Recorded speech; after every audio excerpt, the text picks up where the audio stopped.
Hello, thanks for joining us today. In this podcast, we focus on making the Bible easy to understand with references to today's world. We hope that you stay with us and enjoy our interpretations. Let's jump in and get started. Shall we? And that is exactly why I tell everyone that the cloud is not a safe place to store your ego. Seriously, Stephanie, think about it. You've got the whole world together in one spot. Everyone's on the same operating system. They're all speaking the same code, and they decide they're going to hack their way to heaven. They weren't just building a skyscraper. They were trying to build a centralized server for human glory. And God? He just hits the global reset button. John, I love the tech analogy, but I think most of our listeners are just trying to figure out how we got from Noah's vineyard to a construction site in Shinar. Welcome back, everyone. I'm Stephanie Dalton, here with John Dalton, and it is day 4. Today we are tackling Genesis 11 through 14, and we're also looking at 1 Chronicles 1 verses 24 to 27. And John, you aren't kidding. The Tower of Babel is the ultimate system crash story. It's the original server failure. Look at the text in Genesis 11. It says the whole earth, and we'll talk about that word in a second, had one language and the same words. They were unified, they were productive, and they had discovered new tech. They weren't using stone anymore. They had bricks and bitumen. Bitumen? That sounds like road tar? It basically is. It was the high-tech waterproof sealant of the ancient world. They were feeling themselves, Stephanie. They said, "Let us build ourselves a city and a tower with its top in the heavens, and let us make a name for ourselves." There it is. Make a name for ourselves. It's that same main character energy we saw with Cain, isn't it? They didn't want to fill the earth like God asked. They wanted to stay in one spot and be the center of the universe. Exactly. They wanted to back up their own glory to the cloud. But God sees what they're doing, and he says, "Behold, they are one people, and this is only the beginning of what they will do." So, he confuses their language and scatters them. It's the great language glitch. This is where that word study you mentioned comes in. The word earth in Genesis 11 verse 1. Yes. The Hebrew word is eretz. Now, we usually think of planet Earth, the giant blue marble. But eretz can also mean the people of the land. So, when it says the whole earth was divided in the days of Peleg, it most likely means the population was divided, not the continents. So, no plate tectonics during lunch. Probably not. It's much more personal than that. It's a social division. Imagine trying to build a skyscraper, and suddenly your project manager is speaking French, your architect is speaking Mandarin, and you're just there asking for a hammer in English. The project crashes because the communication is gone. That feels so relatable today. We have all this tech to connect us, but sometimes it feels like we're speaking completely different languages, even when we're using the same words. Oh, for sure. But Stephanie, here's why we're also reading 1 Chronicles 1 verses 24 to 27 today. It's only 4 verses, and it's basically a repeat of the names we see in Genesis 11. Shem, Arpachshad, Shelah, Eber, Peleg, all the way to Abram.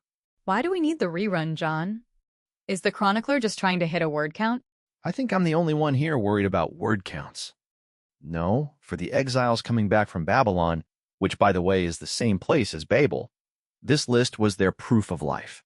Proof of life? Explain that. These people had just spent 70 years as slaves in the very place where Nimrod and the rebels tried to build that tower. They felt like their identity had been deleted. By repeating the line from Shem to Abram, the chronicler is saying, the line of hope didn't die in the crash. Even when the languages got confused and the world scattered, God kept his eyes on the specific family that leads to the promise. So, 1 Chronicles is like the deep backup of the files? Exactly. Even if the main server at Babel crashed, God had a recovery disk in the line of Shem. He was preserving the DNA of the promise. It's a hidden gem of faithfulness. It shows that God isn't just watching the big, loud towers. He's watching the quiet genealogy lines that lead to the future. It's so interesting to see that contrast. You have Nimrod, the mighty hunter, who is trying to force everyone into his kingdom, and then you have this quiet list of names, fathers and sons, leading to a guy named Abram who is just living his life. It's the mighty versus the chosen. And as we're going to see in the next segment, God is about to tap that chosen guy on the shoulder and ask him to do something absolutely insane. Insane? Like, pack your bags and move to a place I haven't shown you yet? Insane? Exactly. It's the world's first off-grid move. No Wi-Fi, no GPS, just a voice and a promise. I can't even find a coffee shop without GPS. Right? But before we get to Abram's big move, we have to talk about why God chose him in the first place, and why he decided to tell a massive lie the second he got into trouble. We're diving into the Abrahamic covenant and the first faith fail right after the break. You don't want to miss this. And we are back. If you're just joining us, we are looking at one of the biggest pivots in the entire Bible. We just watched humanity try to hack their way into the clouds at Babel, and now, in Genesis 12, God walks up to one guy, Abram, and basically tells him to reboot his entire life. John, you called this the call to delete your apps, and I have been thinking about that all through the break. It really is, Stephanie. Think about what God asks him to do in Genesis 12, verse 1. He says, "Go from your country and your kindred and your father's house to the land that I will show you." In the ancient world, your country, your kindred, and your father's house were your entire OS. That was your security, your insurance, your retirement plan, and your identity. God essentially told him, "I want you to delete every single app you've spent 75 years downloading and rely entirely on my signal." 75 years. That is the part that always gets me. We think of Abram as this young, adventurous guy, but he's 75. He's at the age where most people are looking for a comfortable recliner, not a nomadic trekking permit. And he has to do it without a map. No GPS. No Google Maps, Street View, to see if the neighborhood was nice. God doesn't even tell him the name of the destination yet. He just says, "The land that I will show you." It's the ultimate off-grid move. It's living entirely by a voice rather than a view. And he goes, Genesis 12, verse 4, just says, "So Abram went, as the Lord had told him." It sounds so simple on paper, but can we just pause and think about the emotional weight of that? He's leaving Haran, which was a major hub, taking his wife, Sarai, his nephew Lot, and all their stuff, and heading into the unknown. John, why him? I mean, why this guy with all this baggage and no kids? This is the core of today's study. God is establishing a covenant, a Berit. And if you remember from our study on Noah, a covenant is a high-stakes contract where God takes the risk.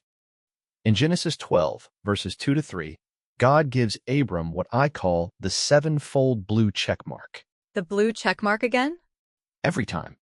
It's our best modern mirror. Think about the Tower of Babel. Those guys were obsessed with making a name for ourselves. They wanted to verify their own importance. But here, God says to Abram, "I will make your name great." He's saying, stop trying to build your own platform. I'm going to give you the verified status that actually matters. So instead of a self-made name, it's a God-given name. And there are 7 parts to this promise, right? 7. It's perfect. 1. I will make you a great nation. 2. I will bless you. 3. I will make your name great. 4. You will be a blessing. 5. I will bless those who bless you. 6. I will curse him who dishonors you. And 7, the one that includes us. In you all the families of the earth shall be blessed. All the families. That is so beautiful. It's God's way of saying that the language glitch at Babel isn't the final word. He is going to use this one family to bring all the scattered people back together. It's a global resync. But Stephanie, and this is where your researcher and heart vibe comes in, as soon as Abram gets the promise, as soon as he moves to Canaan and builds an altar, he hits his first major system error. The famine. The famine. There's a food shortage in the promised land, and instead of checking in with the voice that brought him there, Abram decides to life hack his way through it. He goes down to Egypt. And this is the part that always makes me want to scream at the text. He gets to Egypt, looks at his wife Sarai, who, by the way, the Bible says is still strikingly beautiful even in her 60s or 70s, and he says, "Hey, tell them you're my sister so they don't kill me to get to you." John, this is the father of faith, basically using his wife as a human shield. How do we make sense of that? It's a total faith fail. It's like he has the blue check mark on his profile, but he's still acting like a bot. He's terrified. He forgets that if God promised to make him a great nation, he can't exactly die in an Egyptian prison before having a kid. It's so relatable, though. How many times do we get a calling or a promise, and the second things get a little tight, the second the bank account drops or the health scare happens, we start trying to hack the system ourselves? We start lying or cutting corners because we don't think the original OS is going to hold up. Oh, I'm the king of life hacking my way into a mess, Stephanie. And Abram's lie creates a massive glitch.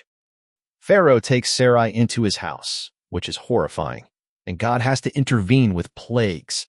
Pharaoh eventually figures out he's been catfished by Abram, and he kicks them out. It's so embarrassing. The pagan king of Egypt is the one acting with more integrity than the man of God. He's like, why didn't you just tell me the truth? It's a humbling moment for the line of hope. It reminds us that God didn't pick Abram because he was perfect. He picked him because he was willing to walk. And even when Abram trips in Egypt, God's covenant, that Berit, is still active. God protects Sarai and gets them back to Canaan with more stuff than they started with. It's like God is saying, I'm going to fulfill this promise despite you, not just because of you. That is the grace right there. Abram comes back to the place of the altar. He hits the refresh button on his faith, and that leads us right into the next chapter, the first real estate dispute in history between him and his nephew, Lot. And wait until we get to the mystery king. John, you have been teasing me about Melchizedek for 3 days now. Oh, Melchizedek is the hidden gem of Day4. He shows up out of nowhere with bread and wine, and he's going to flip the whole script on what it means to be a priest. I'm ready. But first, let's take one more break. When we come back, we're talking about the rescue mission, the tithe, and the King of Peace, who has no beginning and no end. And that is exactly why you always read the fine print before you pick the pretty apartment. Seriously, Stephanie, Lot looks at the Jordan Valley and he sees the sparkly city of Sodom. He thinks he's found the ultimate luxury penthouse, but he doesn't realize he's moving into a neighborhood that is about to become a literal war zone. Poor Lot. He's the guy who follows the influencer advice and ends up in a nightmare. Welcome back, everyone. We are finishing up day 4. We've watched Abram move his whole life on a promise, and now, in Genesis 13, he and his nephew Lot are so loaded with livestock and wealth that the land literally can't hold them both. John, this is the first recorded real estate dispute in the Bible. It's a total business split. They've outgrown the shared workspace. Their herdsmen are brawling in the fields. And this is where we see Abram's heart really shine. He has the birthright as the elder. He has the promise from God. But he tells Lot, let there be no strife. If you take the left, I will go right. If you take the right, I will go left. He gives up his right of first pick. Why would he do that? If God promised him the land, shouldn't he be fighting for the best part? That's the thing about a person who actually trusts the covenant. Abram knows God has his back, so he doesn't have to claw for the best views. Lot, on the other hand, looks out and sees the valley of the Jordan. It says it was well-watered everywhere like the garden of the Lord.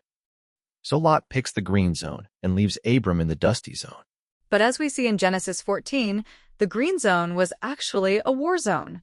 4 kings from the east, led by Chedorlaomer, come in to crush a rebellion of 5 local kings, and Lot gets swept up in the kidnapping.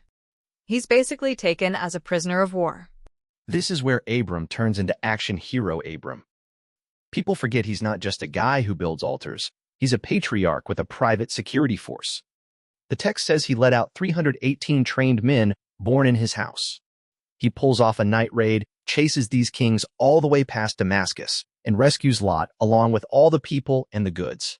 318 men against 4 world power kings? That's some serious special ops energy. But then, as Abram is coming back from this victory, we meet the man of the hour. The guy you've been hyping up for 3 days. Melchizedek. Oh, Stephanie, I love this guy. Genesis 14, verse 18. Out of nowhere, this king of Salem and priest of God Most High shows up. He doesn't bring a sword. He brings bread and wine. Salem? Is that, like, Jerusalem? Exactly. Salem comes from shalom, meaning peace. And his name Melchizedek means king of righteousness. He is the king of righteousness and the king of peace. He shows up, blesses Abram, and says, "Blessed be Abram by God Most High, possessor of heaven and earth." John, we need a fifth-grade rule moment here. We keep using the word priest. What does that actually mean in plain English for someone who's never seen one? A priest is the guy who stands in the middle.